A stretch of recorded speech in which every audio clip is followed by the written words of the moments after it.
July August গণ অভ্যুত্থানে সংগঠিত মানবতা বিরোধী অপরাধের বিচার আন্তর্জাতিক অপরাধ ট্রাইব্যুনালেই হবে।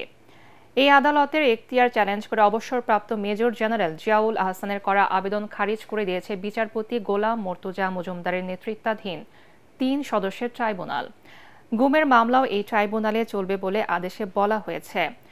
এ সময় বিদেশে বসে সাবেক প্রধানমন্ত্রী শেখ হাসিনার উস্কানিমূলক বক্তব্য প্রচার না করার আহ্বান জানান চিফ প্রসিকিউটর তাজুল ইসলাম। আরও জানাচ্ছেন হুমায়ুন চিশতি।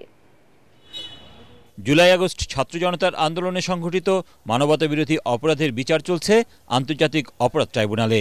ট্রাইব্যুনালের বিচারিক এখতিয়ার চ্যালেঞ্জ করে গত 20 নভেম্বর আবেদন করেন সাবেক সেনা কর্মকর্তা জিয়াউল আহসান। অধ্যাদেশ দিয়ে ট্রাইব্যুনাল আইন সংশোধনের বৈধতাও চ্যালেঞ্জ করা হয় আবেদনে।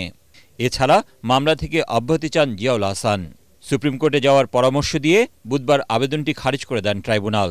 কোনো আইন যদি সংবিধানের সাথে অসামঞ্জস্যপূর্ণ হয় বা চ্যালেঞ্জ করার প্রশ্ন আসে, তাহলে অবশ্যই তাকে সাংবিধানিক আদালতে যেতে হবে। তারা বলেছেন যে অর্ডিন্যান্স প্রণয়নের ক্ষমতা এই সরকারের আছে কিনা সেই বিষয়ে নির্ধারণ করার ক্ষমতা সুপ্রিম কোর্টের, আপনি চাইলে সেখানে যেতে পারেন।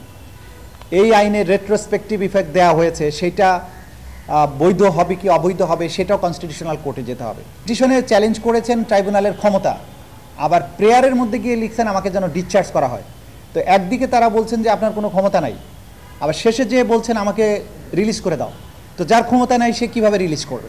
আমাদের এই আইনে গুম শব্দটা আগে যদি নাও থেকে থাকে, যেহেতু এটা রোম স্ট্যাটিউটে ছিল, সুতরাং এই রোম স্ট্যাটিউটের বিধান অনুযায়ী এই ট্রাইব্যুনালই গুমের বিচারও করতে পারবে। এই বিষয়টা আদালত ক্লিয়ার করেছে।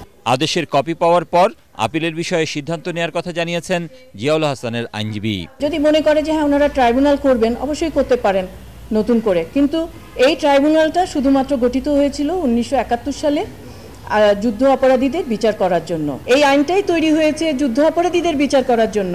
আমি তো যুদ্ধ অপরাধী না। এদিকে বিদেশে বসে দেশ নিয়ে সাবেক প্রধানমন্ত্রী শেখ হাসিনার দেয়া উস্কানিমূলক বক্তব্য প্রচার না করার আহ্বান জানিয়েছেন চিফ প্রসিকিউটর তাজুল ইসলাম। আমরা এই ন্যায় বিচার প্রক্রিয়াটাকে সুরক্ষিত রাখার জন্য এই ব্যাপারে আপনাদের সবারই দায়িত্বশীল ভূমিকা আশা করছি। ট্রাইব্যুনালের আদেশের পরও কিভাবে অনলাইনে শেখ হাসিনার উস্কানিমূলক বক্তব্য প্রচার হচ্ছে সে বিষয়ে প্রয়োজনীয় ব্যবস্থা নেওয়া হবে বলে জানান chief prosecutor. Humayun Chishti, ATN Bangla, Dhaka.